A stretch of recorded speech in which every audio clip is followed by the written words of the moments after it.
This is the Future Ready program, which is a collaborative effort between Berkeley County School District, Berkeley County Economic Development, and Trident Technical College. We have 4 courses, which include industrial safety, fundamental of mechanical assembly, professional communication, and applied math for manufacturing.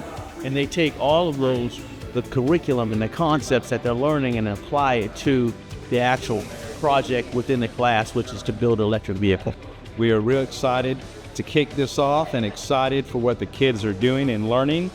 They are going to learn all facets of industry, of mechanical, of electrical, and what they are doing today, they are putting together a Formula race car. These students are our local students that are here, that are coming in, and they're learning valuable skills that will make them valuable employees for all of our industries here in our local region. Local manufacturers are looking to recruit these students right out of the class, willing to basically fill that talent demand gap that currently exists in our area. We're excited about this first class, with our pilot group, and we're expecting it to grow in the future.